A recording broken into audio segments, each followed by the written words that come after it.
So you bought the Hearthhold deck, or maybe it's the Szarel deck. We're not really sure anymore. But you're gonna add these 20 budget cards to make it better. And you're gonna cut these 20 cards to make room for them.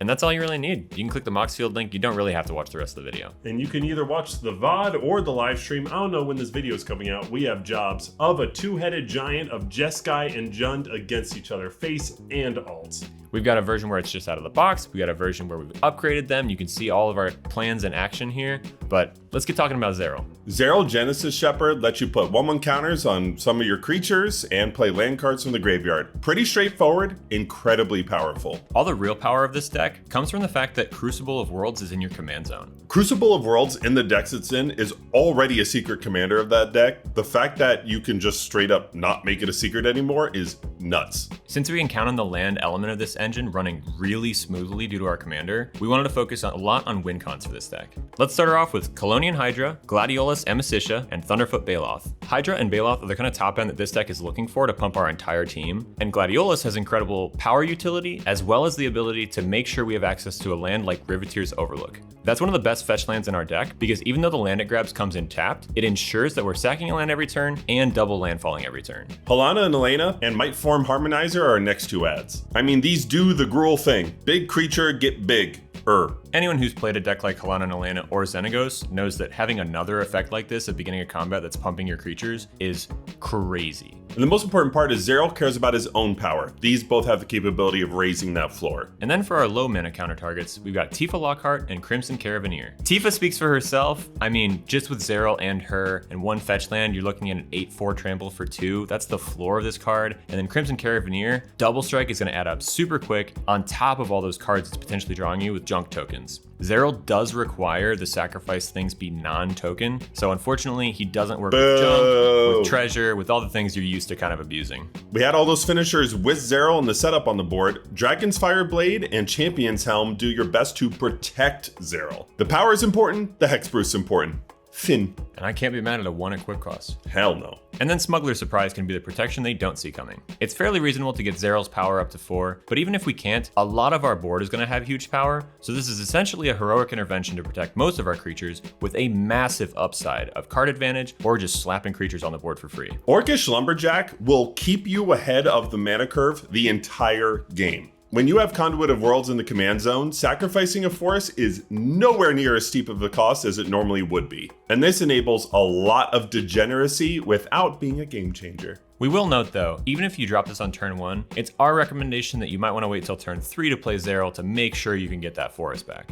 Kami of Whispered Hopes is the other card that's going to keep us ahead. This is a 3-mana dork, which is perfect for Szarel's 5-mana cost, and it's a hardened scales on a body. The floor is beautiful, and the ceiling is insane. Terra Symbiosis is the perfect definition of high floor, high ceiling. With just your commander and another creature out, you're drawing at least 2 cards per turn, and that is well worth it for any enchantment that costs only 3 mana. And Duskshell Crawler is a great card to increase Szarel's power efficiently. Not only can it put a counter on Szarel, but it's going to give all of your creatures trample. A lot of cards in this deck don't natively have trample. There's a lot of just big bodies here, and we want to make sure that we're getting through to our opponents. We interrupt your win cons to bring you a solid engine piece. Spelunking makes so much sense in a deck like this. Spelunking helps curve out a budget mana base better than any card in this list. When a lot of the lands in your list come into play tapped, this helps smooth out your mana base so well, and it also happens to be ramp itself. Loot Exuberant Explorer is another card that gives that potential, and covers the base that Hearthhold did for Szarel. We had to put Crucible of Worlds effects into Hearthhold, we have to put a couple extra land cards into Szarel. Playing an additional land each turn when it's a fetch land from your graveyard is so freaking good. Not to mention its last ability helps you close out the game.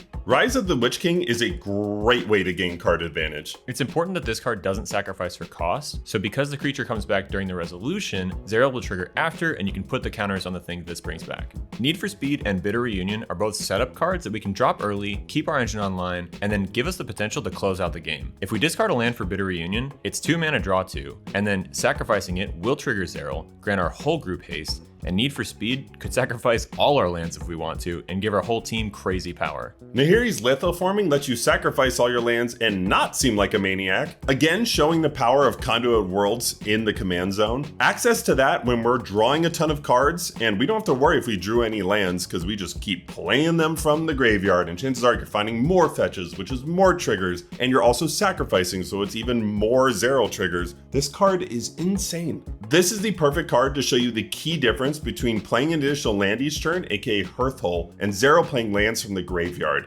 This is no question about it. You do not add this card to Hearth Hole. This is one of the best cards in Szarel. But in order to fit all that goodness in, we gotta cut a bunch of cards. Mountain Valley, Rocky Tar Pit, Wastes, Worldbreaker, and Groundskeeper have all got to go. This deck came with 42 lands. When you had to draw those extra lands and have them in hand to get the additional value for Hearth Hole, we needed that count to be high, but given that Szarel can play them out of our graveyard, we can comfortably cut down. Worldbreaker is a massively overcosted card, and Groundskeeper is one of the worst things I've ever read if Conduit of Worlds is in your command zone. Our next 5 priority cuts are Mayhem Devil, Planetary Annihilation, Splendid Reclamation, World Souls Rage, and Baloth Prime. Specifically to World Souls Rage and Splendid Reclamation, we're already playing lands from our graveyard from our commander. This is not that important. Mayhem Devil, Planetary Annihilation, Baloth Prime are all just stinkers. We're not reliably sacking a ton of things for Mayhem Devil, and we're also not reliably sacrificing a lot of lands for Baloth Prime.